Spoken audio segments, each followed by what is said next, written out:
Cara memulihkan kolbu itu mudah ya. Jika dia kotor, cukup diistighfarkan. Tapi sebutkan apa masalahnya. Ya Allah, ampuni kami, ampuni kolbuku, karena habis melihat yang gak benar, habis emosi, habis marah-marah. Sebutin. Baru kemudian selesai kita sebutkan semua kesalahan kita tutup. Ataupun dari yang tidak kami sadari, gitu ya. Dari kesalahan yang kami ketahui ataupun yang tidak kami ketahui, yang kami sadari ataupun yang tidak kami sadari, gitu. Lalu yang kedua, ini masuk ke hadis Nabi. Nabi mengatakan jaddidu imanakum biqauli jaddidu imanakum, perbaharui imanmu, hadis Imam Ahmad. Lalu sahabat bertanya, bagaimana caranya wahai Rasulullah? Nabi mengatakan, aksiru min qauli la ilaha illallah, perbanyak lafaz la ilaha illallah. Maka dari tadi saya selalu menyebutkan caranya pakai la ilaha illallah, nggak ada lebih, cuma itu caranya, tangganya cuma itu kepada Allah. Seorang munafik pun aman dari status yang berbahaya itu karena lafaz la ilaha illallah ya. Bedanya kalau la ilaha illallah untuk menyegarkan kolbu, matanya dipejam ya, pikirannya diistirahatkan, lidah membaca dimulai dengan kolbu dulu yang baca. Itu cara menyegarkan kolbu ya, barangkali itu. Gak usah ngelihat ke gunung, ke pohon, kejauhan, lihat ke kita aja ya. Bapak Ibu ini saya sering nanya loh di luar, dan pertanyaan ini sering dilupakan. Itu satu helai rambut yang ada di tangan, di kepala, kita yang numbuhin atau Allah? Allah. Sudah dapat tauhid udah. Ini yang sudah ubanan nih, bisa nahan gak keluarnya uban? Bisa gak Pak? Gak bisa. Yang jerawatan, bisa nahan gak keluar jerawat? Gak bisa.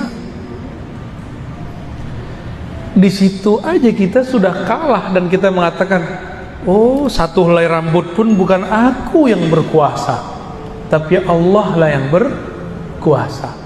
Sudah masuk ke tauhid itu ya.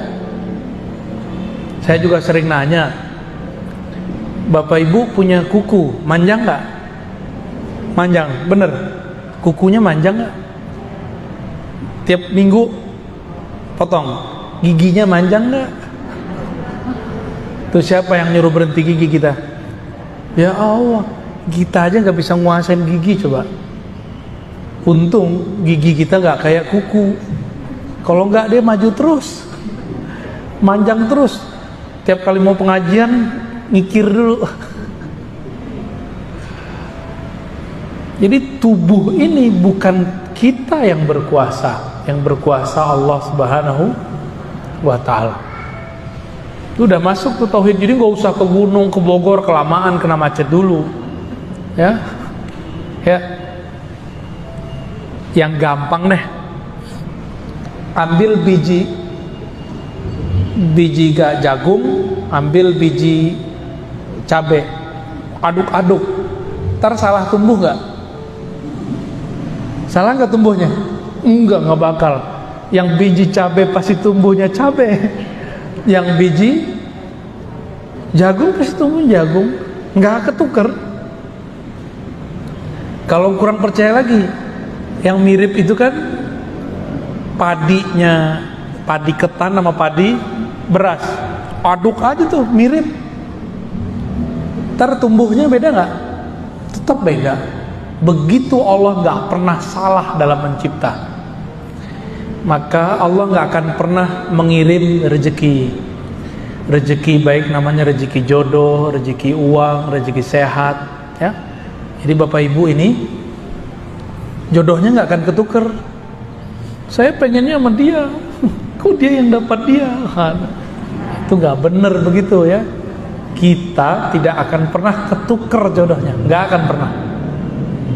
Walaupun suami istri, rezekinya nggak akan pernah ketukar juga. Rezeki istri ya untuk istri, suami untuk suami, anak ya untuk anak, nggak akan pernah ketukar. Kalau suami istri aja nggak bisa ketukar, gimana sama tetangga, biar gimana dengan teman kerja, nggak akan ada namanya rezeki ketukar. Kalau begitu muncul nggak sifat iri? Kalau sudah paham begini, kalau sudah paham bahwa rezeki tidak pernah ketukar, muncul nggak iri? Nggak bakal ada iri. Orang iri dengki karena dia tidak kenal kepada Allah Subhanahu wa ta'ala, ya. Nggak akan pernah ketukar. Tidur itu rezeki loh. Tidurnya bapak ibu nggak akan saya ambil. Makanya orang-orang kalau udah ngantuknya datang, mau di depannya ada bom nggak bangun-bangun dia. Oke, lanjut. Kita masih bingung tentang musyahadah uluhiyah. Ketika Allah bermusyahadah dengan dirinya pada dirinya, lalu peran manusia ada di mana? Udah nggak ada manusia, ya. Kullu man 'alaiha fan. Ya, semua yang ada akan binasa. Jadi binasakan dulu, matikan dulu diri kita sebelum mati, baru tahu tuh rasa itu. Jadi kalau akalnya masih kritis, kolbunya masih mencari-cari, belum nggak akan dapat rasa itu. Ya, itu rasa dikasih sama Allah. Jadi yang nomor terakhir, musyahadah uluhiyah dan rububiyah, itu anugerah dari Allah. Tapi anugerahnya kalau ketemu Nabi Muhammad atau ketemu wali al-ghaus namanya. Wali pangkatnya paling tinggi.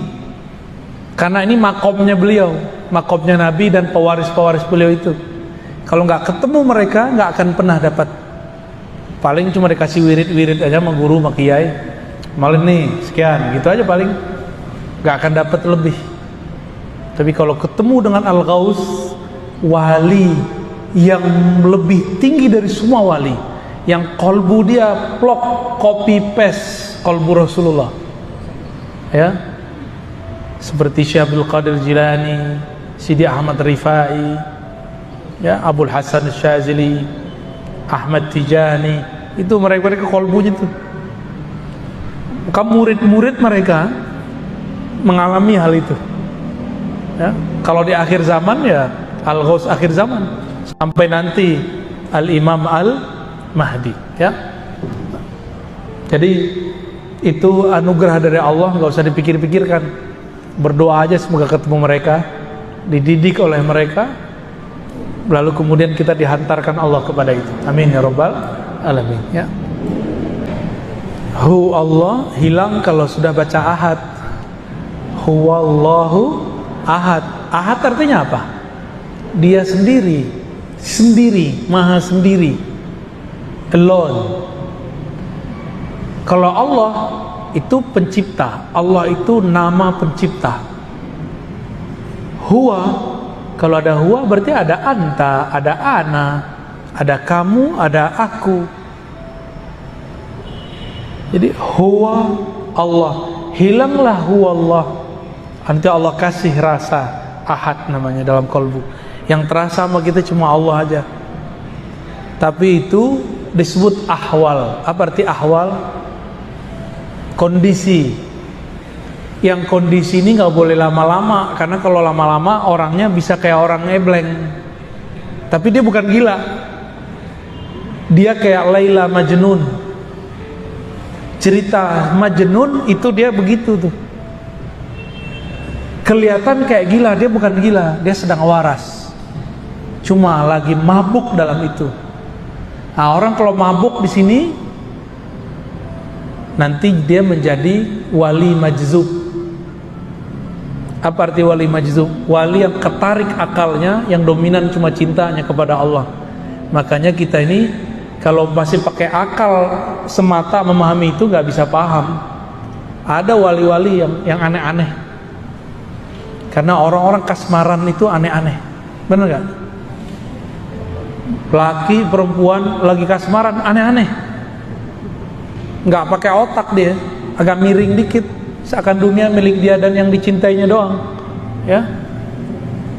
Nah, apalagi jatuh cintanya kepada Allah Subhanahu wa Ta'ala, ya. Jadi itu hanya terjadi pada orang yang zikir, para muhibbin, orang-orang cinta kepada Allah Subhanahu wa Ta'ala. Khalas ya? Masih ada?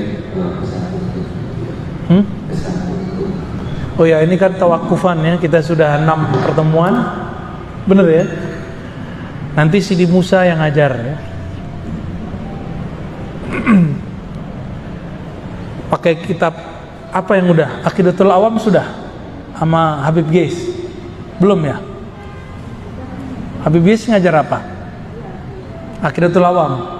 Ya, nanti kitab apa kayak fikih sama Sidi Musa nanti belajar fikih. Ya. Bapak Ibu, beruntung di masa seperti ini kita masih waras, masih mau ngaji. Ya. Banyak orang yang nggak mau ngaji sekarang. Padahal obat pandemi ini bukan hanya divaksin, dibawa ke rumah sakit, enggak. Salah satu obatnya adalah mendekatkan diri kepada yang menciptakan alam semesta, termasuk vaksin itu, termasuk pandemi itu. Walaupun zahirnya pandemi itu dibuat oleh sekelompok orang jahat, tapi kan semua izin Allah. Semua izin Allah. Maka saran saya, mumpung masih ada waktu, mumpung belum kena COVID yang paling parah, udah mendekatkan diri kepada Allah. Ya, Bapak Ibu di rumah nggak di rumah mati, ya kan? Ya udahlah, keluar aja. Orang keluar ke mall masih kita ngaji nggak mau. Lebih bawah ya kalau di mall, di rumah makan apalagi. Itu cuma buat XX doang. Nanti kalau udah makan hilang protokolnya. Sekarang itu kayaknya cuma gaya-gayaan aja. Kalau udah begitu, masa untuk kolbu kita cuma gaya-gayaan doang? Harus lebih serius, ya. Jadi obat dari semua ini cuma satu. Innallaha ma'ana, menghadirkan bahwa Allah bersama kita. Baru nanti muncul inna auliya Allah la khaufun alaihim walahum yahzanun, surat Yunus. Sesungguhnya kekasih-kekasih Allah tidak ada rasa takut di kolbunya, tidak ada rasa sedih yang berlebihan dalam dirinya. Kenapa? Karena kolbunya sibuk menyebut nama Allah Subhanahu wa Ta'ala, ya.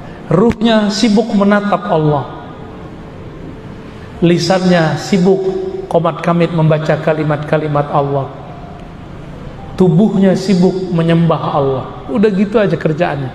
Niatkan kerjaan kita nyembah Allah. Kalau orang kerja nyembah Allah, mungkin nggak dia korupsi? Jadi di cara sujudnya pekerja, bekerjalah jujur. Itu cara sujud pekerja. Pedagang, ya, jangan korupsi waktu, korupsi uang. Itulah cara sujud orang yang bekerja. Cara sujudnya pemimpin berbuat adil. Jadi kalau ada pemimpin adil, itu oleh orang yang mata batinnya tajam, kelihatan tuh sujud. Kelihatannya sujud. Kalau guru seperti saya, dosen, itu tulus. Berat tulus itu, Bu. Berat, serius. Amplopnya tipis dikit tuh mulai berkata-kata tuh. Serius. Ini yang kemudian kita digampar-gampar terus sama guru kita dari dulu. Ditata terus supaya nggak berubah kolbunya, mau itu tipis ataupun tebal. Kan dari Allahnya sudah ada. Kan Allah yang ngasih rezeki. Ini para guru nih, kalau paham bab ini, dia nggak akan terlalu galau. Bahkan kalau dia ngajar satu tempat nggak dikasih honor, dia biasa aja. Pasti di tempat lain dilebihin. Begitu aja terus, ya. Cuma kadang-kadang guru ngaji aja kadang-kadang keyakinan dia kepada rezeki Allah masih dipertanyakan. Dan saya tidak sedikit bertemu guru ngaji, Tuhannya bukan Allah lagi, tapi orang kaya yang biayain dia. Itu sering kejadian. Jadi kolbunya itu sudah nggak bergantung kepada Allah. Nah, untuk Bapak Ibu yang diberikan kemapanan, bergantunglah kepada Allah yang maha mapan. Ke guru bukan bergantung, ke guru itu bersanad. Apa arti sanad? Kita menyandarkan ilmu kepada guru, guru kepada gurunya, nyambunglah kepada Rasulullah Sallallahu Alaihi Wasallam. Dengan demikian maka kita akan selalu terhubung, terkoneksi dengan Allah. Disitulah tiada lagi rasa galau, rasa gelisah, insya Allah. Untuk itu semua mari kita doakan siapapun yang hadir, para pengurus, para pengajar, orang yang membangun masjid ini, semuanya semoga Allah berkahi, Allah ridhoi. Al-hazinnya wa likulli nafsin salihah. Al-Fatihah. Alhamdulillah Rabbil Alamin. Baik Bapak Ibu, mohon izin ya, mohon pamit. Assalamualaikum warahmatullahi wabarakatuh.